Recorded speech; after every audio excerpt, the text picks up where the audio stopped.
Okay. So we just wanted to welcome everybody and thank you for being here. My name is Tina Dooney and with DDI Benefits.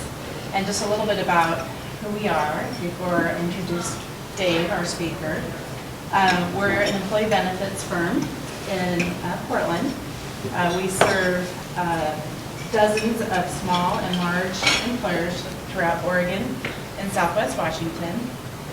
And I've been in business since 1992, and I started at St. Vincent in Human Resources. And then after 10 years at Providence Health System, I went on to be an employee benefits broker. And then in 2009, started DDI Benefits. Brandy Sage and Kelly Chauncey Lance are here, and they work with DDI Benefits. Brandy is our employee benefits specialist. Raise your hand, Brandy. A lot of you talk to Brandy on the phone and email with her constantly. She's awesome. But she has been in the business for 15 years. She has experience with benefits administration, customer service, and claims resolution. And she has very detailed product knowledge about all the insurance products. Very valuable to me. Kelly Chauncey Lance.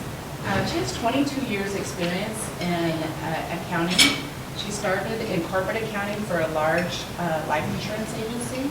And then for 17 years, she was partner in a timber byproducts company. And she was responsible for finance, operations, and HR.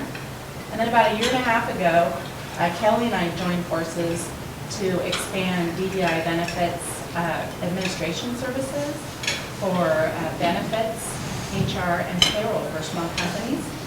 So kind of some newer services we've been putting together, which we hope will help with all of our clients complying with the healthcare reform law. We're going to try to help. That's a good segue into introducing Dave Uyemura, our speaker today. Dave is awesome. I'm leaving.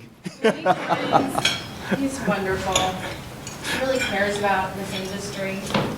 Has a lot of experience. In fact, he worked at Marsh and Mercer Health and Benefits for a number of years. He also worked at Regis Blue Cross Blue Shield. He's an Oregon attorney, by the way. He was the Assistant General Counsel at Regis Blue Cross Blue Shield. And then he was Assistant Attorney General. One of the many. Oh, yeah. One of the many. One of the Assistant Attorney Generals for the Oregon Department of Justice. He speaks nationally to corporations and universities and associations. And I think he has a great seminar for us today. So thank you for being here. Oh, thank you, Dina.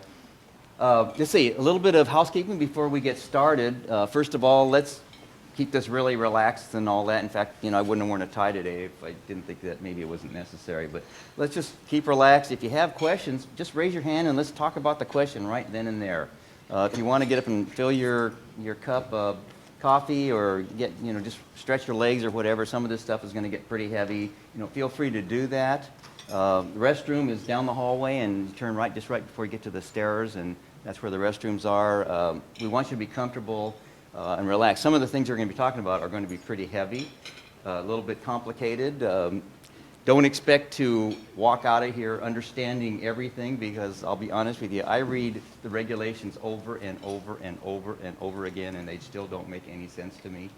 And we're talking about, at this time, about 20,000 pages of regulations. I haven't read it. In fact, I have not read the Affordable Care Act in entirety. I go through and I read just bits and pieces of it.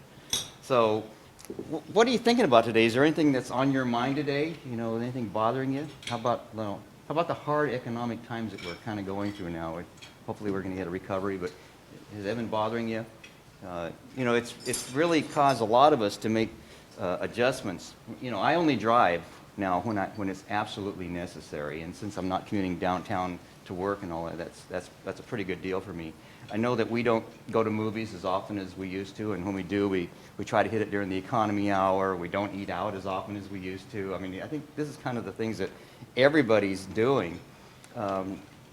My daughter's worse. She's down at, excuse me, and I'm going to talk a little bit about my throat clogging up here in a second, but she's in school and she has an apartment, but she tried to save every penny she can. Like says she doesn't need cable TV, or she doesn't turn on the heat, until it gets really freezing cold. She says there's only two things in life that she really needs, and that's the internet and her iPhone, which, I think most of you can kind of sympathize with. So today I'm going to talk about how to make it in this hard economic times. I bet you thought you were going to come here and hear about the Affordable Care Act. That's an awful topic. We're not going to talk about that. We're going to talk about some other things.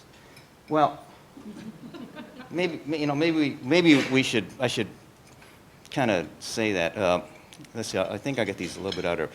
If we get time, we're going to talk about these things. We're going to start out with a calendar of provisions for the Affordable Care Act. We're going to then move on to the definitions of large versus small employer, because there's multiple definitions. We kind of want to let you know where you fall in your company for various requirements under the Affordable Care Act, because it's really confusing. And even then, you're not going to be certain about where you fall. And we're going to talk about how you actually count your employees, how you look at the size of your company, everything else in making that determination. Going to look at a compliance update and guidance. Now, I'm going to work on the assumption that most of you have heard many of the requirements of the Affordable Care Act, and I don't want to try to even go over everything, because it's going to, it would take all day. In fact, it would take all week. So what I'm going to do is pick out some of the highlights of things that you may have heard about, some of the things that there have been some updates about, and we can talk about some of those updates, give you a little clarifications. I want to talk about the state exchanges. Not a lot, but to give you an idea of what that's going to be all about and how that's going to affect your employee benefits, your health plan that you purchase for your company, for your employees, and what some of your options are going to be under the exchanges. We're going to then move on and talk about the large employer shared responsibility penalties. This is something that I think most of you have heard about. You don't know for sure if you are subject to this penalty, and there's a good chance that some of you in this room are not subject to that penalty. And there's some really convoluted rules for making that determination. And it's one of these things that if I had a choice, I probably would not include it in the seminar, except that it's going to affect some of you, and it's going to affect some of you in a way that you probably don't know about. And so in practically every seminar I do, we have to talk about large employer shared responsibility. Even though you might think that you're a small employer, there's a chance you may not be.